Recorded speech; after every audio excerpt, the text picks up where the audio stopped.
बड़े बड़े शहरों की छोटी छोटी बस्तियां, जयपुर के भव्य महलों के बीच ऐसी ही कुछ बस्तियां हैं।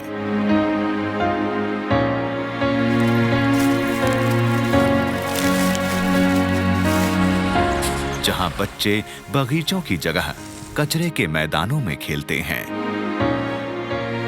इन नन्हे पैरों ने कभी किसी पाठशाला में कदम नहीं रखा था।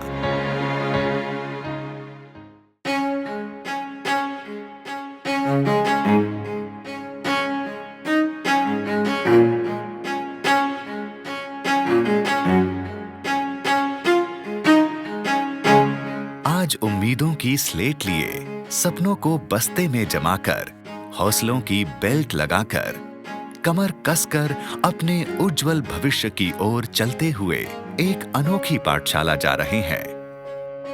एक ऐसी पाठशाला जिसके दरवाजे हर किसी के लिए हमेशा खुले हैं।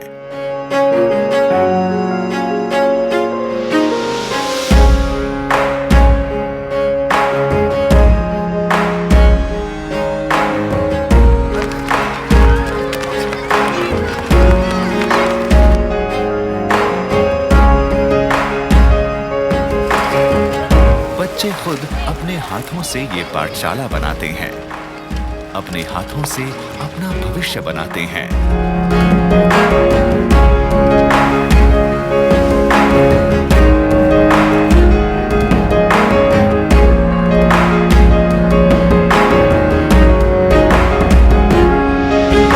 ये स्कूल जयपुर की संकरी गलियों में आपको कहीं भी मिल जाएगा। इधर प्लस का इसका फंक्शन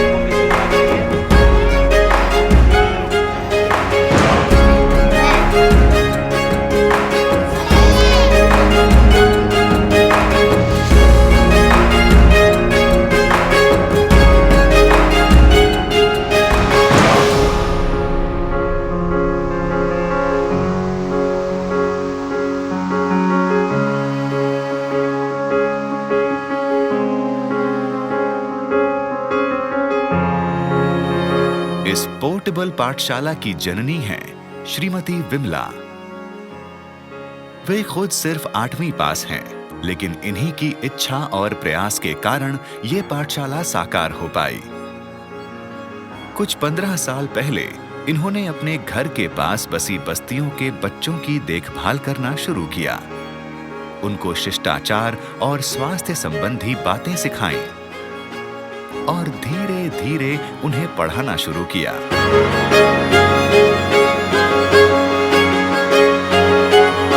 राधा उन्हीं बच्चों में से एक थी।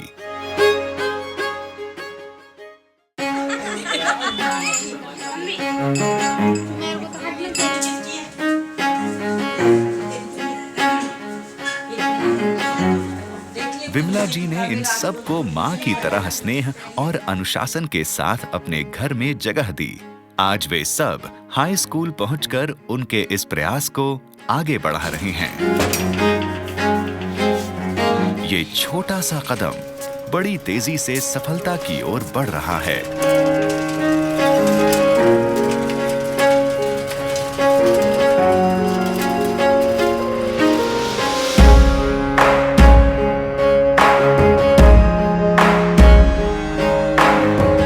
सेवा भारती ने विमला जी को पूर्ण सहयोग एवं प्रोत्साहन दिया। सभी जरूरतमंद विद्यार्थियों के लिए छात्रावास, मैदान, पाठशालाएं प्रदान की। तो हमारे चाचा ऐसे बोलते हैं कि पढ़ लिख कर क्या करोगे, अब तो तुम घर में बैठो और तुम्हारी शादी कर देंगे और फिर तुम अपने घर चले जाना। पढ़ लिख कर तुमको कोई कलेक्टर तो बनना नहीं है, ना ही हमारे समाज में अभी तो कोई बना है ऐसा बड़ा। तुमको भी नहीं बनना, तो तुम भी पढ़ाई छोड़ो और घर का काम करो।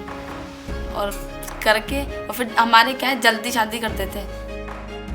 तुम लड़की हो, बस लड़की रहो, जो काम आदमियों के वो आदमी करेंगे, आदमी का काम है पढ़ना तो आदमी पढ़ेंगे, लड़कियाँ नहीं पढ़ेंगी।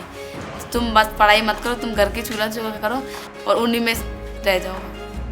चाचा मेरे को तो पढ़ना है, पढ़ लिख कर मेरे को कुछ बनना है, क्योंकि मेरे को ऐसे नहीं रहना जैसे मेरे माँ बाप कर रहे सब्जी का काम, मुझे सब्जी का काम नहीं करना है, मेरे को पढ़ लिख कर कुछ बनना है।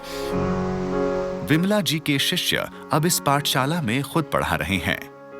इस प्रयास को और आगे बढ़ा रहे हैं। एक चिड़िया उड़ी गई, एक चिड़िया उड़ी गई, बाकी बची तीन छोटी चिड़िया, तीन छोटी चिड़िया बैठी थी अनार पे, बैठी थी अनार पे। एक चिड़िया उड़ी गई, एक चिड़िया उड़ी गई, बाकी बची दो।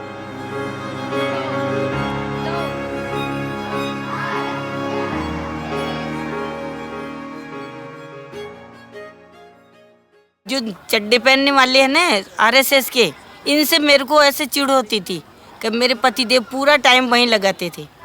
तो मैं चिढ़ते चिढ़ते मेरे को ऐसे लगने लगा क्या ज़िंदगी है। जब शादी हुई, फिर जब प्रचारक आने लगे धन प्रकाश जी त्यागी, तो वो जब आते जब यही बात कहते कि आप ऐसी बस्ती में जाइए, आपके आसपास ऐसी बस्तियां हैं और ऐसे बच्चों को तैयार करिए। अब आपके बेटे बड़े हो गए, बहनें आ गई, अब आपको क्या करना है। तो मैंने सोचा अपन कुछ कर सकते हैं। मैं उस बस्ती में गई, मैंने देखा बच्चे ऐसे नंग धड़ंग ऐसे घूम रहे हैं। तो मैंने पहले तो बच्चों से बोलने की कोशिश करी, तो वो तो बिल्कुल बोलने में ऐसे, क्यों काइन छे तू, क्यों आई छे, काइन खे वो चाहो छे। मैं 5 बच्चों को लेके आई। उस रोज़ तो उन्होंने भेज दिया मेरे साथ। मैं बच्चों को लेके आई, नीली दरियाँ लाई, उनके लिए स्लेट और पेंसिल लेके आई। मेरा खिलौना एक बुक आती है छोटी, वो लेके आई और उनको पढ़ाने लगी। तो लखन की मम्मी कहने लग गई, अजी मारो छोरो तो छने जो अखबार फड़ मने बाँचर सुना हो जे, और थे भी भेजो था कर रबी ने जो वो भी अखबार फड़ वो जान जाए लो। और धन प्रकाश जी भाई साहब देखने के लिए आ गए। तो मैं अकेली थी, मेरे पास बच्चे झोप हो जाते थे, मैं उनको स्लेट में लिख लिख के दिया करती थी।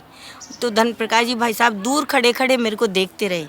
उनको देखते हुए बहुत देर हो गया। एक बच्चे ने कहा, मैडम मैडम बूढ़ो डोकरो आयो छे, बूढ़ो बाबा जी आयो छे। मैंने कहा नहीं, मैंने ऐसे देखा ये तो भाई साहब है। मैंने कहा हटो, ये तो गुरुजी हैं, पैर छूने दो।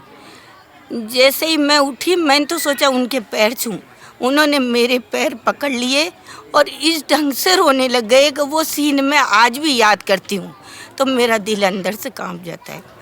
और मैं तो अगर वो मेरे साथ ऐसे नहीं होता मैं तो ये काम नहीं कर सकती थी भैया। मैंने देखा वो तो झरझर रोने लग गए, बिल्कुल मैं हक्की बक्की रह गई। भाई साहब क्या हुआ? कुछ नहीं, मैं आपके पैर थोड़ी मैंने कहा भाई साहब ये आपने क्या किया? कि मैं आपके पैर थोड़ी छुए हैं, मैंने तो उस देवी के पैर छुए हैं जिसने ये काम कर दिखाया, मेरा जीवन धन्य कर दिया। मैं पहले समझी नहीं क्या कह रहे हैं, फिर बाद में मेरे को एहसास हुआ। तब मैंने सोचा कि जब इतने बुजुर्ग 88 साल के भाई साहब को इतनी खुशी है, वो काम चाहे कितनी भी मुसीबत हो मेरे को करना है।